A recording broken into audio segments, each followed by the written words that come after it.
to the pandemic. No question our case counts have fallen sharply the last month. That's good. But so has interest in getting vaccinated, it seems. We're asking Vermont's leading experts, is the threat really over?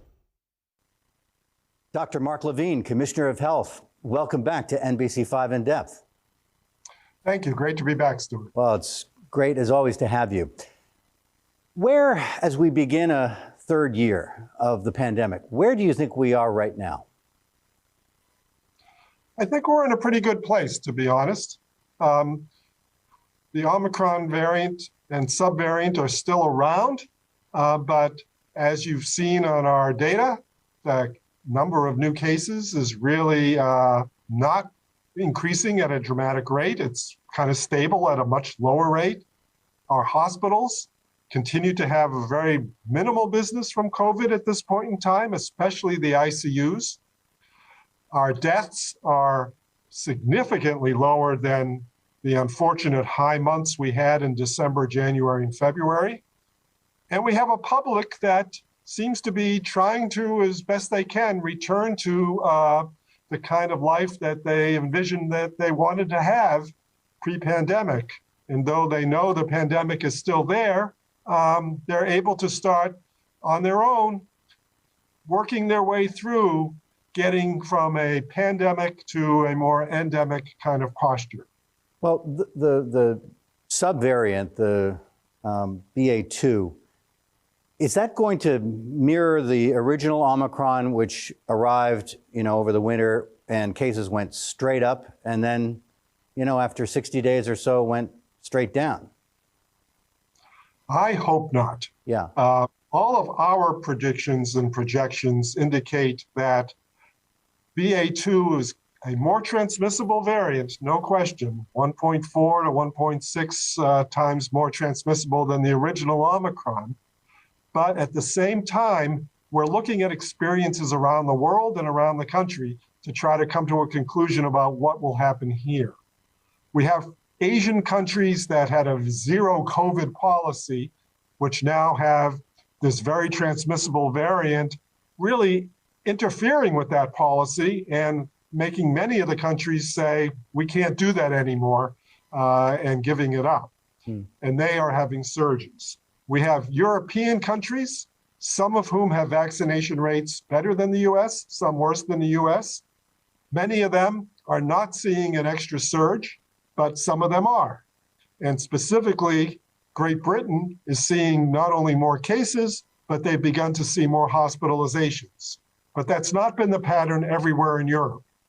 And now we have the United States, where the West and the Northeast seem to have higher rates right now of BA2, but we know that that will take over the rest of the country.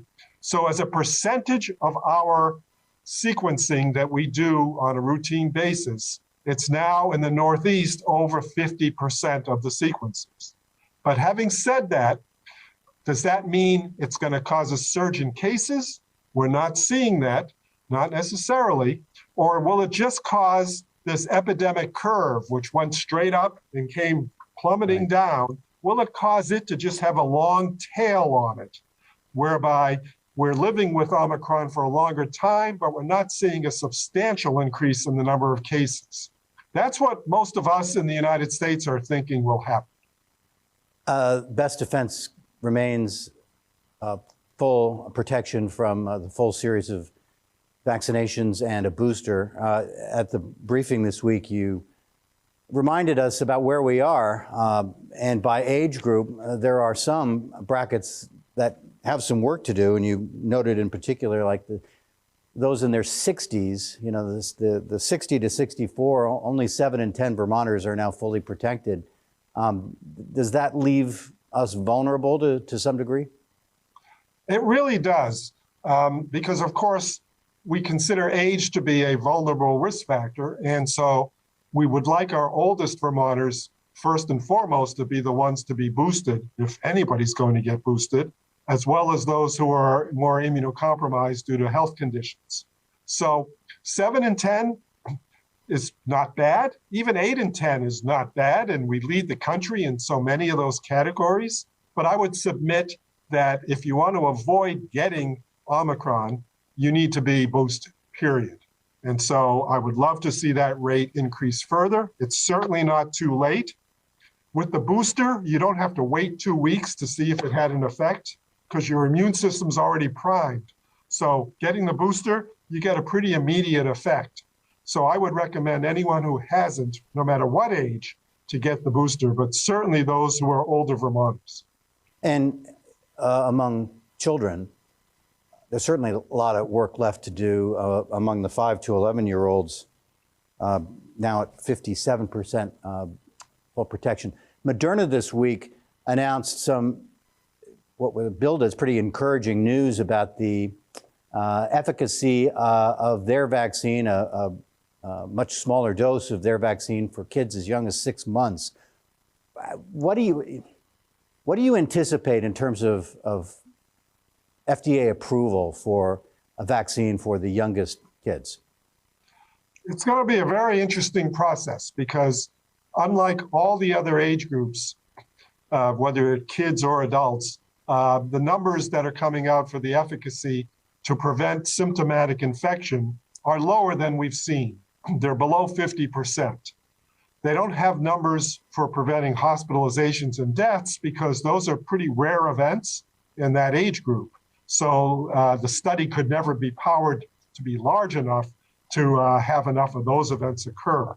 But symptomatic infections, most of the studies are being done during Omicron. There's plenty of symptomatic infections.